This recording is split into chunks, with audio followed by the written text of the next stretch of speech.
ಮುಖ್ಯವಾದ topic, big breaking topic, major development ಕರ್ನಾಟಕದ ರಾಜಕೀಯದ ದೃಷ್ಟಿಯಲ್ಲಿ, ಅದು ಮುಂದಿನ ವರ್ಷ ಚುನಾವಣೆ ಇರುವ ದೃಷ್ಟಿಯಲ್ಲಿ ಬಿಗ್ ಬಿಗ್ ಬಿಗ್ ಡೆವಲಪ್ಮೆಂಟ್. ಸಚಿವ ಈಶ್ವರಪ್ಪ ರಾಜೀನಾಮೆ ಕೊಟ್ಟಿದ್ದಾರೆ. ಪಂಚಾಯತ್ ರಾಜ್ ಮತ್ತೆ ಗ್ರಾಮೀಣಾಭಿವೃದ್ಧಿ ಸಚಿವ ಈಶ್ವರಪ್ಪ ಪರಿಶುದ್ಧ, ನಿಷ್ಕಳಂಕ, ಭ್ರಷ್ಟಾಚಾರ ಮುಕ್ತ, ಲಂಚ ಮುಕ್ತ, ಕಿಂಚಿತ್ತೂ ಭ್ರಷ್ಟಾಚಾರದ ಸೋಂಕು ಕಳಂಕ ಇಲ್ಲದಂತಹ ಬಿಜೆಪಿಯ ಸ್ವಚ್ಛ ಸರ್ಕಾರದ ಸಚಿವರೊಬ್ಬರು ಕಮಿಷನ್ ಆರೋಪ ಮಾಡಿ ಗುತ್ತಿಗೆದಾರರು ಆತ್ಮಹತ್ಯೆ ಮಾಡಿಕೊಂಡಂತ ಕೇಸ್ನಲ್ಲಿ ರಾಜೀನಾಮೆ ಕೊಟ್ಟಿದ್ದಾರೆ. ಬಸು ಅವರೇ, ನಿರೀಕ್ಷೆ ನಿನ್ನೆವರೆಗೂ ಕೂಡ, ನಿನ್ನೆ ಹಿಂದಿಯಲ್ಲೂ ಕೂಡ ಹೇಳಿದ್ರು ಈಶ್ವರಪ್ಪನವರು, ನಾನು ರಾಜೀನಾಮೆ ಕೊಡಲ್ಲ ಅಂತ ಹಿಂದಿಯಲ್ಲಿ. National message. ಅಮಿತ್ ಶಾ ಅವರು ಸಂಪರ್ಕ ಭಾಷೆ ಹಿಂದಿ ಆಗ್ಬೇಕು ಅಂತ ಹೇಳಿದ್ರು. ಹಾಗಾಗಿ ಈಶ್ವರಪ್ಪನವರು ಹಿಂದಿಯಲ್ಲೂ ಕೂಡ ಸ್ಪಷ್ಟವಾಗಿ ಹೇಳಿದ್ರು, ನಾನು ಯಾವುದೇ ಕಾರಣಕ್ಕೂ ರಾಜೀನಾಮೆ ಕೊಡಲ್ಲ ಅಂತ. ಬಟ್ ಇವತ್ತು ದಿಢೀರ್ ಸುದ್ದಿಗೋಷ್ಠಿಯನ್ನು ಕರೆದು ಈಶ್ವರಪ್ಪ ರಾಜೀನಾಮೆ ಕೊಟ್ಟಿದ್ದಾರೆ. ನಾಳೆ ಮುಖ್ಯಮಂತ್ರಿಗಳನ್ನ ಭೇಟಿಯಾಗಿ ರಾಜೀನಾಮೆ ಪತ್ರವನ್ನ ಸಲ್ಲಿಕೆ ಮಾಡ್ತಾರೆ.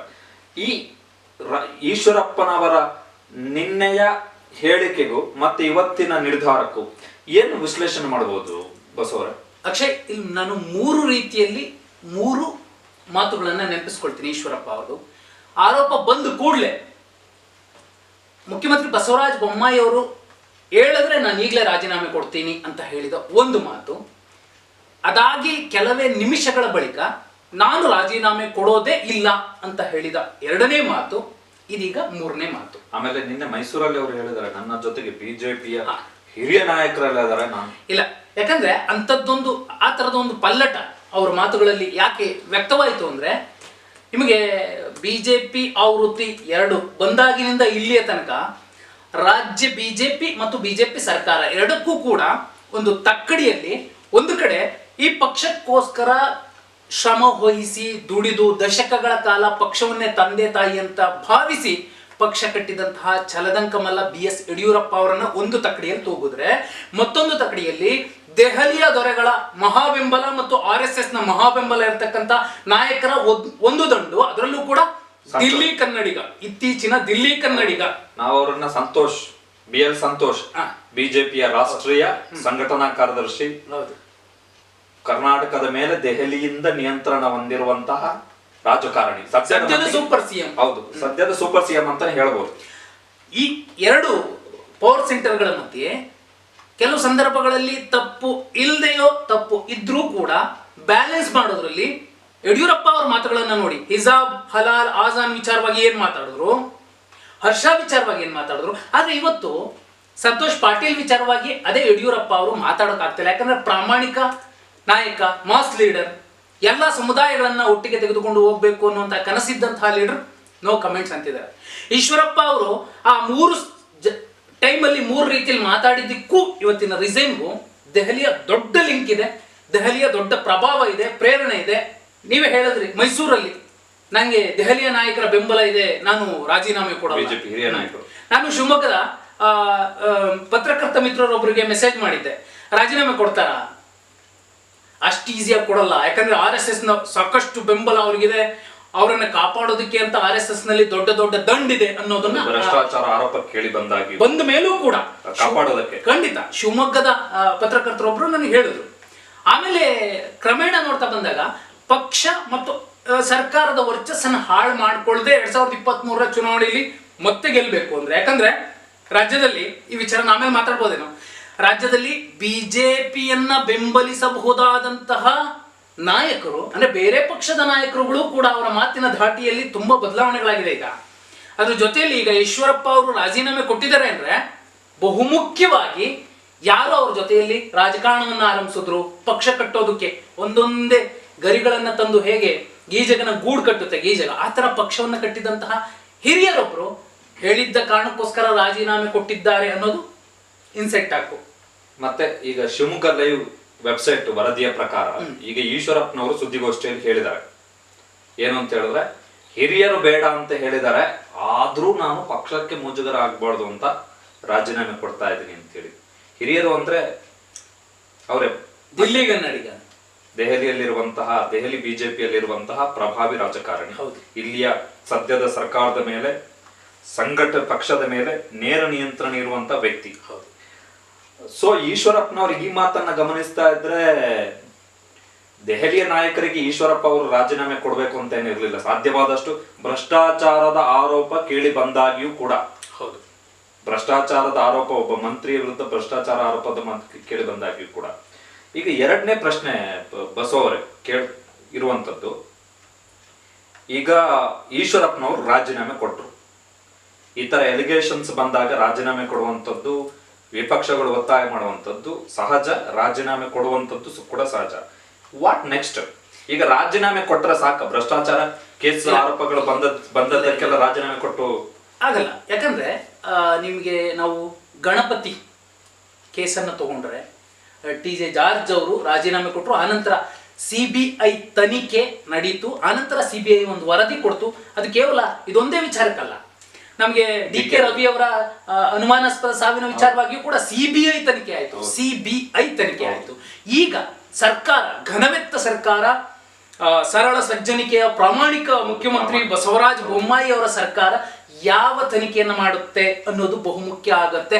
ಮತ್ತೆ ವ್ಯವಸ್ಥೆ, ನಾನು ಒಂದು ಮೆನ್ಷನ್ ಮಾಡ್ಬೇಕು, ಠಾಣಾಧಿಕಾರಿ ಅಂತ ಒಂದು ತಮಿಳ್ ಸಿನಿಮಾ ನೋಡಿದೆ ನಿನ್ನೆ. ಅದರಲ್ಲೊಂದು ಲೈನ್ ಬರುತ್ತೆ, ಬ್ರಿಟಿಷರ ಮತ್ತು ಭ್ರಷ್ಟ ನಾಯಕರ ಅವತ್ತಿನ ಇಬ್ಬರ ಅನೈತಿಕ ಸಂಬಂಧದಿಂದ ಹುಟ್ಟಿದ್ದು ಈ ವ್ಯವಸ್ಥೆ. ಇದನ್ನು ಬದಲಾಯಿಸೋದಕ್ಕೆ ಬಾಬಾ ಸಾಹೇಬ್ ಅಂಬೇಡ್ಕರ್ ಸಂವಿಧಾನ ನಮಗೆ ಎಲ್ಲ ರೀತಿಯ ಶಕ್ತಿಯನ್ನು ಕೊಟ್ಟಿದೆ, ಯುಕ್ತಿಯನ್ನು ಕೊಟ್ಟಿದೆ ಅನ್ನೋ ಒಂದು ಸಾಲು ಬರುತ್ತೆ. ಅದರಲ್ಲಿ ಡೈಲಾಗು, ಇವತ್ತು ಅಂಬೇಡ್ಕರ್ ಜಯಂತಿಯ ದಿನ, ಅದನ್ನು ನೆನಪಿಸ್ಕೊಂಡೆ. ಈ ವ್ಯವಸ್ಥೆಯ ಒಳಗಡೆ ಪ್ರಭಾವಿ ಈಶ್ವರಪ್ಪನವರು ಇರಬಹುದು, ಅವರದ್ದೇ ಸರ್ಕಾರ ಇರಬಹುದು, ಆ ಸರ್ಕಾರವನ್ನು ತಂದಂತಹ ಒಂದು ದೊಡ್ಡ ಸಂಘಟನೆ RSS ಇರಬಹುದು, ಪ್ರಧಾನಿ ಮೋದಿ ಅವರು ಇರಬಹುದು, ಈ ತನಿಖೆಯನ್ನ ಯಾವ ರೀತಿ ಸ್ವತಂತ್ರವಾಗಿ, ನಿಷ್ಪಕ್ಷವಾಗಿ, ಪ್ರಾಮಾಣಿಕವಾಗಿ ನಡೆಯೋದಕ್ಕೆ ಬಿಡ್ತಾರೆ, ನಡೆಯುತ್ತೆ ಅನ್ನೋದು ಮುಖ್ಯ ಆಗುತ್ತೆ. ಯಾವ ರೀತಿ ತನಿಖೆ ಆಗಬೇಕು ನಿಮ್ಮ ಪ್ರಕಾರ? ಆಮೇಲೆ ಇನ್ನೊಂದು ಪ್ರಮುಖ ಅಂಶ ಏನು ಅಂತ ಹೇಳಿದ್ರೆ, ಬಿಜೆಪಿ ಕಾರ್ಯಕರ್ತ ಸಂತೋಷ್ ಪಾಟೀಲ್ ಆತ್ಮಹತ್ಯೆ ಪ್ರಕರಣ ಒಂದು, ಅದು ಸಪರೇಟ್ ಪ್ರಕರಣ.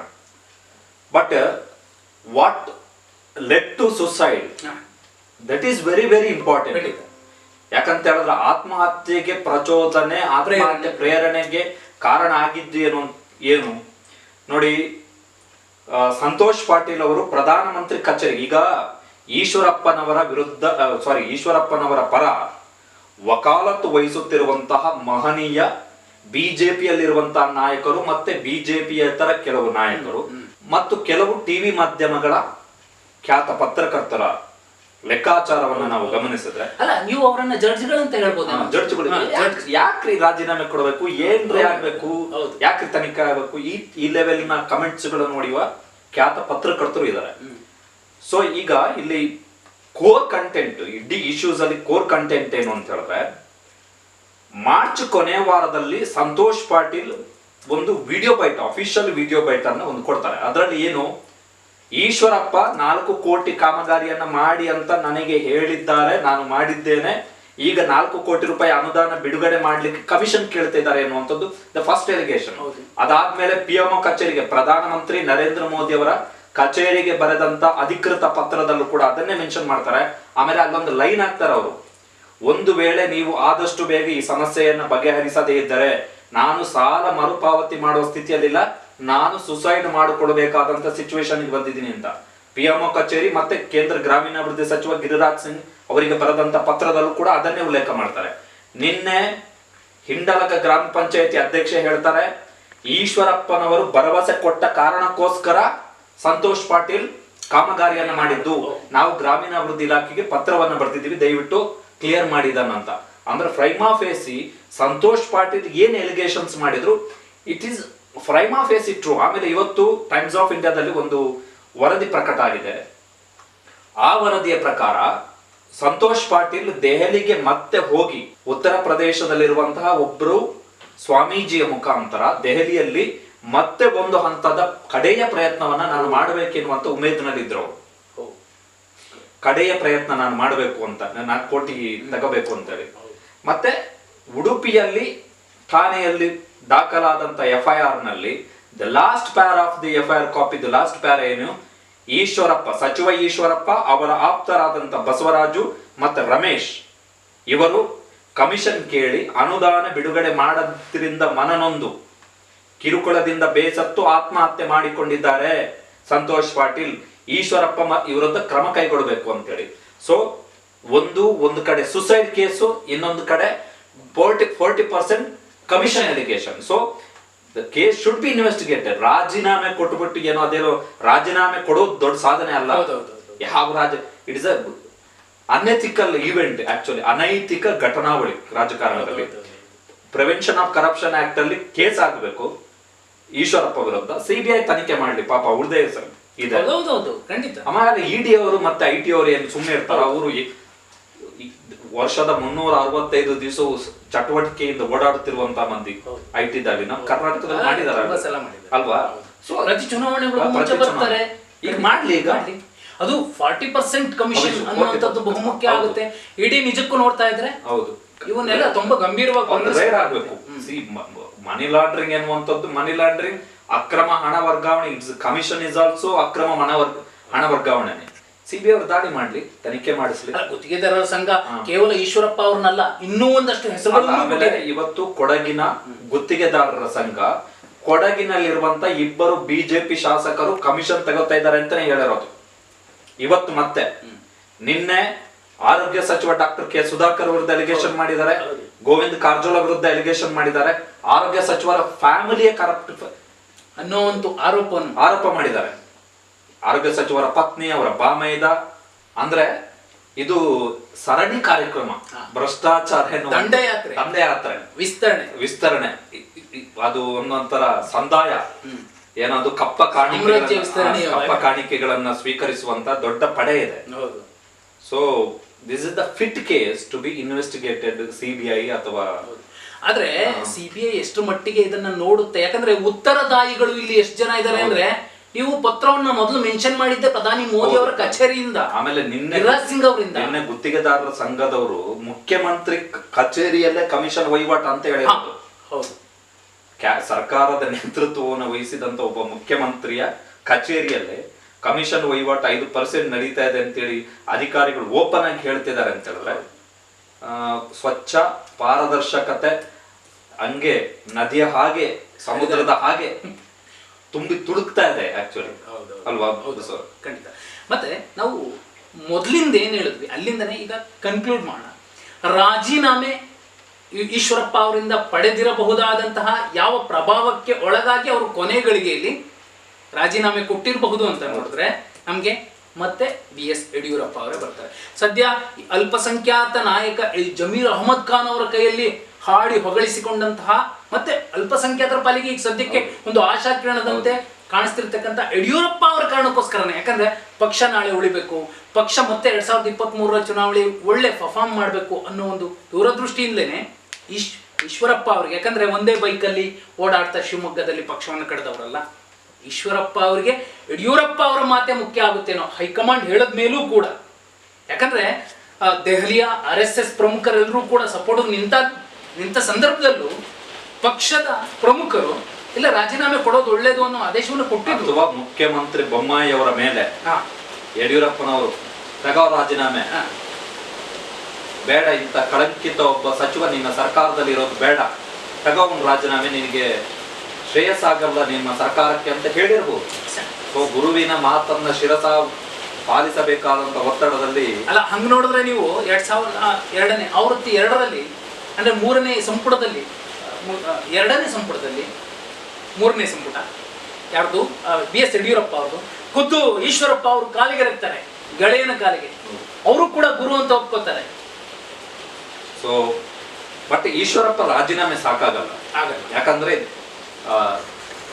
ಕರಪ್ಷನ್ ಎಲಿಗೇಷನ್ಸ್ ಇರೋದ್ರಿಂದ ಮತ್ತೆ ಲೆಟ್ ಟು ಸುಸೈಡ್ ಆಗಿರೋದು. ಇಡೀ ದೇಶ ಕೂಡ ಈ ಕಡೆ ನೋಡ್ತಾ ಇದೆ ಈ ಸಂದರ್ಭದಲ್ಲಿ. ಇಂಥ ಸಂದರ್ಭದಲ್ಲಿ ಅದು ಆಮೇಲೆ ನಳಿನ್ ಕುಮಾರ್ ಕಟೀಲ್ ಅವರು ಹೇಳಿದ್ದಾರೆ ಇದು ಸಣ್ಣ ಘಟನೆ ಅಂತ. ಈ ತರದ್ದು ತಲೆ ಹರಟೆ ಹೇಳಿಕೆಗಳನ್ನೆಲ್ಲ ಕೊಟ್ಕೊಂಡು ಕೂರ್ಬಾರ್ದಂತೇನೆ ನಿಮ್ಮ ಪ್ರಕಾರ. ಅಲ್ಲ, ಇದು ಸಣ್ಣ ಘಟನೆ ಯಾಕೆ ಅಂದ್ರೆ $40-50 ರೂಪಾಯಿ ಆದ್ರೆ ಅದು ದೊಡ್ಡ ಘಟನೆ ಆಗುತ್ತೆ, ಇದು ತುಂಬಾ ಸಣ್ಣ ಘಟನೆ. ಮತ್ತೆ ಇದು ಯಾವುದು ನಮ್ಮ ಸೇತುವೆ ರೆಡಿ ಆಯ್ತಾ, ಅದು ದೊಡ್ಡ ಘಟನೆ ಇದಲ್ಲ. ಹೌದು, ಮಂಗಳೂರಿನ ಪಂಪ್ವೆಲ್ ಸೇತುವೆ, ಮಂಗಳೂರಿನ ಪಂಪ್ವೆಲ್ ಸೇತುವೆ ಅದು ದೊಡ್ಡ ಘಟನೆ ಆಗುತ್ತೆ. ಐತಿಹಾಸಿಕ ಘಟನೆ, ಶತಮಾನದ ಅತಿ ದೊಡ್ಡ ಘಟನೆ. ನಳಿನ್ ಕುಮಾರ್ ಕಟೀಲ್ ಅವರ ರಾಜಕೀಯ ಜೀವನದ ಅತಿ ದೊಡ್ಡ ಘಟನೆ, ಶತಮಾನದ ಅವರ ಚಾರಿತ್ರಿಕ ಘಟನೆ. ಹಂಪ್ವೆಲ್ ಫ್ಲೈಓವರ್. ಸಂತೋಷ್ ಪಾಟೀಲ್ ಗುತ್ತಿಗೆ ಅದು ಸಣ್ಣ ಘಟನೆ ಆಗುತ್ತೆ. ಅದು ಬಿಜೆಪಿಯ ರಾಜ್ಯ ಅಧ್ಯಕ್ಷರ ಮಟ್ಟಿಗೆ. ಸೊ ಇದು ಇವತ್ತಿದ್ದೇನು ಅಂತ ಹೇಳಿದ್ರೆ, ರಾಜೀನಾಮೆ ಕೊಟ್ಟಿದ್ದಾರೆ, ಬಟ್ ರಾಜೀನಾಮೆ ಅನೈತಿಕ ಘಟನೆ. ಇಂಥ ಕಾರಣಕ್ಕೋಸ್ಕರ ಒಬ್ಬ ಸಚಿವ ರಾಜೀನಾಮೆ ಕೊಟ್ಟು ಹೋಗುವಂಥದ್ದು ಇದೆಯಲ್ಲ, ಇದು ಅನೈತಿಕ ಘಟನೆ. ಬಟ್ ಕರಪ್ಷನ್ ಎಲಿಗೇಷನ್ಸ್ ಆಗಬೇಕು, ಸೇಮ್ ಟೈಮ್ ಸುಸೈಡ್ಗೆ ಸಂಬಂಧಪಟ್ಟ ತನಿಖೆಗಳಾಗಬೇಕು. ಈಶ್ವರಪ್ಪ ವಿರುದ್ಧ ಜನಸಾಮಾನ್ಯರ ಮೇಲೆ ಯಾವ ರೀತಿಯ ಮತ್ತು ಇನ್ನೊಂದು, ಇಲ್ಲಿ ಬಿಜೆಪಿಯ ಅಭಿಮಾನಿಗಳಿರಬಹುದು ಅಥವಾ ನರೇಂದ್ರ ಮೋದಿ ಅವರ ಅಥವಾ ಯಡಿಯೂರಪ್ಪ ಅವರ ಅಭಿಮಾನಿಗಳು ಕಾಂಗ್ರೆಸ್ ಸರ್ಕಾರದಲ್ಲಿ ಇವೆಲ್ಲ ಆಗ್ತಿದ್ದಾಗ ಏನ್ ಮಾಡ್ತಿದ್ರು ಅನ್ನೋ ಕಮೆಂಟ್ ಹಾಕುವ ಸಂದರ್ಭದಲ್ಲಿ ಅವತ್ತು ಆ ಸರ್ಕಾರ ಹಾಗೆ ಮಾಡಿದಕ್ಕೋಸ್ಕರನೇ 2018 ರಿಸಲ್ಟ್ ಬದಲಾಗಿತ್ತು. ಇವತ್ತು ಆ ಸಂದರ್ಭದಲ್ಲಿ ಮಾಧ್ಯಮಗಳು ದಿನಗಟ್ಟಲೆ ಮಾಡಿದ್ರು. ಹೌದು, ಇವತ್ತು ನೋಡಿ KGF ಕಡೆ ಹೋಗ್ತಿದ್ದಾರೆ ವಿನಃ ಈ ವಿಚಾರವಾಗಿ ಜಾಸ್ತಿ ಧ್ವನಿ ಎತ್ತುತ್ತಿಲ್ಲ. ಈ ಸ್ಟೋರಿಗಳನ್ನು ಆರೋಗ್ಯ ಸಚಿವ ಸುಧಾಕರ್ ವಿರುದ್ಧ ಎಲಿಗೇಷನ್ ಕೇಳಿ ಬಂದಾಗ ಕೂಡ ಅದ್ರ ಬಗ್ಗೆ ದೊಡ್ಡ ಡಿಸ್ಕಷನ್ ಮಾಡೋದಿಲ್ಲ. ನಮ್ಮ ಎಲೆಕ್ಟ್ರಾನಿಕ್ ಮೀಡಿಯಾಗಳಿಗೆ ಇವೆಲ್ಲ ಜುಜುಮಿ. ನಳಿನ್ ಕುಮಾರ್ ಕಟೀಲ್ ಅವರ ಮನಸ್ಥಿತಿಯಲ್ಲಿ ಅವರು ಜುಜುಮಿ ಸ್ಟೋರಿ ಆಗುತ್ತೆ. ಗುತ್ತಿಗೆದಾರ ಸಂತೋಷ್ ಪಾಟೀಲ್ ಸಾವಿಗಿಂತ ಮುಖ್ಯ ರಾಖಿ ಬಾಯ್ ಅವರ 2ನೇ KGF 2 ಸಿನಿಮಾ ಮುಖ್ಯ ಆಗುತ್ತೆ. ಅಲ್ಲ, ನಾನು ಏನಕ್ಕೆ ಈ ವಿಚಾರ ಹೇಳಕ್ ಬಂದೆ ಅಂದ್ರೆ, ಯಾರೇ ಆಗಿರ್ಬೋದು, ಗಣಪತಿ ಕೇಸು, DK ರವಿ ಅವ್ರ ಕೇಸು, ಅವೆಲ್ಲ ಅವತ್ತು ಆಗಿದ್ದ ಕಾರಣಕ್ಕೋಸ್ಕರ. ಸ್ಟೀಲ್ ಬ್ರಿಡ್ಜ್, ಆಮೇಲೆ ಸಿದ್ದರಾಮಯ್ಯ ಅವರ ಪುತ್ರ ಯತೀಂದ್ರ ಅವರು ಎಲ್ಲ ವಿಕ್ಟೋರಿಯಾದಲ್ಲಿ ಮೆಡಿಕಲ್ ಲ್ಯಾಬ್, ದೊಡ್ಡದು 4-5 ದಿನ ಡಿಸ್ಕಷನ್ಗಳೆಲ್ಲ ಆಗಿತ್ತು. ಅಲ್ಲ, ಅವೆಲ್ಲವೂ ಕೂಡ ಆಗಿದ್ರಿಂದಲೇ ಅಂತ ಆರೋಪ ಬಂದಿದ್ರಿಂದನೇ ಅವತ್ತಿನ ಸರ್ಕಾರಕ್ಕೆ ಜನ ಬುದ್ಧಿ ಕಲಿಸಿದ್ರು. 2018 ರಿಸಲ್ಟ್ ಬದಲಿಸಿದ್ರು. ಇವತ್ತು ಬಿಜೆಪಿ ಸರ್ಕಾರದಲ್ಲಿ, ಬಸವರಾಜ ಬೊಮ್ಮಾಯಿ ಅವರ ಸರ್ಕಾರದಲ್ಲಿ, ನರೇಂದ್ರ ಮೋದಿ ಅವರ ಒಂದು ಆಡಳಿತದ ಏನು ಡಬಲ್ ಇಂಜಿನ್ ಸರ್ಕಾರದ ಆವೃತ್ತಿಯಲ್ಲೂ ಕೂಡ ಇಂಥದ್ದು ನಡೀತಿದೆ ಅಂದ್ರೆ 2023 ಚುನಾವಣೆಗೆ ಜನ ತಕ್ಕ ಪಾಠ ಕಲಿಸ್ತಾರೆ. ಅದು ಈಗ ತನಿಖೆ ನಡೆದಿದ್ರೆ ಸರಿಯಾದ ರೀತಿಯಲ್ಲಿ ಈ ಸಾವನ್ನು ಕೂಡ, ಈ ಸಾವಿಗೆ ನ್ಯಾಯ ಕೊಡಿಸದೆ ಹೋದ್ರೆ ಸಮಸ್ಯೆ ಹಾಗೆ ಆಗುತ್ತೆ. ಅದು ಗಣಪತಿಗಾದಾಗ ಸಿದ್ದರಾಮಯ್ಯ ಅವ್ರಿಗೇನಾಯ್ತು, ಜಾರ್ಜ್ ಅವ್ರಿಗೇನಾಯ್ತು, ಅಂಥದ್ದೇ ಒಂದು ನ್ಯಾಯ ಇವ್ರಿಗೂ ಸಿಗುತ್ತೆ. ಕಮೆಂಟ್ ಮಾಡೋದ್ರಿಂದ ಏನೂ ಬರಲ್ಲ. ವಾಸ್ತವವನ್ನು ಅರ್ಥಕೊಂಡು ವಾಸ್ತವದ ಪರವಾಗಿ ಅಥವಾ ವಿರುದ್ಧವಾಗಿ ಯಾಕೆ ಮಾತಾಡ್ತಿದ್ವಿ ಅನ್ನುವಂತಹ ವಿವೇಚನೆ ನಮ್ಗೆ ಬರ್ದಿಲ್ಲ ಅಂದ್ರೆ, ನಾವು ಮತದಾರರಾಗಿ ಯಾವುದೋ ಒಂದು ಏನಂತಾರೆ ಪಕ್ಷದ ಪೂರ್ವಾಗ್ರಹ ಪೀಡಿತರಾಗಿ ಆಮೇಲೆ ಪಕ್ಷದ ಭಕ್ತ ಮಂಡಳಿ ಅದು ಮಾಡಿದ್ರೆ ನಮ್ಗೇನು ಪ್ರಯೋಜನ ಆಗೋದಿಲ್ಲ. ಯುವಕರೇನಿದ್ದಾರೆ ಅವರು ನಿಜಕ್ಕೂ ಯೋಚನೆ ಮಾಡಬೇಕಾಗಿರೋದು ಸಮಸ್ಯೆ ಏನು, ಸಮಸ್ಯೆಯಿಂದ ರಾಜ್ಯಕ್ಕೆ ಏನಾಗಬಹುದು, ನಮ್ಮ ಜಿಲ್ಲೆಗೆ ಏನಾಗಬಹುದು, ನಮ್ಮ ತಾಲೂಕಿಗೆ, ನಮ್ಮ ಗ್ರಾಮಕ್ಕೆ ಎಷ್ಟು ನಷ್ಟ ಆಗಬಹುದು, ಲಾಭ ಆಗಬಹುದು ಅನ್ನೋದನ್ನ ಸೂಕ್ಷ್ಮವಾಗಿ ನೋಡ್ಬೇಕೇ ವಿನಃ ಕೈ ನೋಡಿದಾಗ ಜೈ, ಕಮಲ ನೋಡಿದಾಗ ಜೈ, ತೆನೆ ಹೊತ್ತ ರೈತ ಮಹಿಳೆಯನ್ನ ನೋಡಿದಾಗ ಜೈ ಅನ್ನೋದಕ್ಕಿಂತ ಬದಲು ವಾಸ್ತವವನ್ನು ಮೊದಲು ಅರ್ಥ ಮಾಡ್ಕೋಬೇಕು. ಆನಂತರದಲ್ಲಿ ನಾವು ಕಮೆಂಟ್ ಮಾಡಬೇಕು. ನಾನು ಯಾರನ್ನೋ ನೋಯಿಸ್ಬೇಕು ಅಂತ ಹೇಳ್ತಿಲ್ಲ, ಇದು ವಾಸ್ತವ, ಇದು ಒಳ್ಳೆಯದು. ಡಿಜಿಟಲ್ ಪ್ಲಾಟ್ಫಾರ್ಮ್ ಇರುವಂಥದ್ದು ಕೇವಲ ಕಮೆಂಟ್ ಮಾಡ್ಲಿಕ್ಕಷ್ಟೇ ಅಲ್ಲ, ವಾಸ್ತವವನ್ನು ಅರ್ಥ ಮಾಡ್ಕೊಳ್ಬೇಕು. ಡಿಜಿಟಲ್ ಮೀಡಿಯಾ, ಎಲೆಕ್ಟ್ರಾನಿಕ್ ಮೀಡಿಯಾಗಳಲ್ಲಿ ಎಲ್ಲವನ್ನೂ ಹೇಳೋದಿಲ್ಲ, ಅದನ್ನು ನಾವು ನೇರವಾಗಿ ಹೇಳ್ತಿದ್ದೀವಿ. ಅದೇ ರೀತಿ ಇಲ್ಲಿ ಏನೋ ಹೇಳಿದ್ರೆ ಅದನ್ನು ಬೇರೆ ರೀತಿಯಲ್ಲೂ ಹೇಳ್ಕೊಳ್ಳೋ, ಬೇರೆ ರೀತಿಯಲ್ಲೂ ಅರ್ಥ ಮಾಡ್ಕೊಳ್ಳುವಂತಹ ವ್ಯವಸ್ಥೆಯನ್ನು ಪಕ್ಕಕ್ಕಿಟ್ಟು ವಾಸ್ತವವನ್ನು ಅರ್ಥ ಮಾಡ್ಕೋಬೇಕು. ಇಲ್ಲಿ ಈಶ್ವರಪ್ಪ ಅವರ ವಿಚಾರವನ್ನು ಸದ್ಯಕ್ಕೆ ನೋಡಬೇಕು. ಗಣಪತಿ ವಿಚಾರ ಆಯಿತು, ಆ ಕಾರಣಕ್ಕೋಸ್ಕರ ರಿಸಲ್ಟ್ ಆ ಥರ ಬಂತು. ಅವತ್ತು ಆ ತಪ್ಪಿಗೆ ಕಾಂಗ್ರೆಸ್ ಶಿಕ್ಷೆ ಅನುಭವಿಸಿದೆ. ಈ ತಪ್ಪಿಗೆ ಬಿಜೆಪಿ ಕೂಡ ಅನುಭವಿಸ್ಬೇಕಾಗತ್ತೆ. ಈಗಲೇ ತಿದ್ದುಕೊಂಡ್ರೆ ಇನ್ನೂ ಲಾಭ ಆಗ್ಬೋದು. ಅದಕ್ಕೆ ನಿಮ್ಮ ಪ್ರಕಾರ ರಾಜೀನಾಮೆಯಿಂದ ಯಾರಿರಬಹುದು? ಕಮೆಂಟ್ ಮಾಡಿ, ವಿಡಿಯೋ ಲೈಕ್ ಮಾಡಿ, ಶೇರ್ ಮಾಡಿ. ತಪ್ಪದೆ ನಮ್ಮ ಚಾನಲ್ ಸಬ್ಸ್ಕ್ರೈಬ್ ಮಾಡಿ, ಪಕ್ಕದಲ್ಲೇ ಇರೋ ಬೆಲ್ ಐಕಾನ್ ಒತ್ತಿ.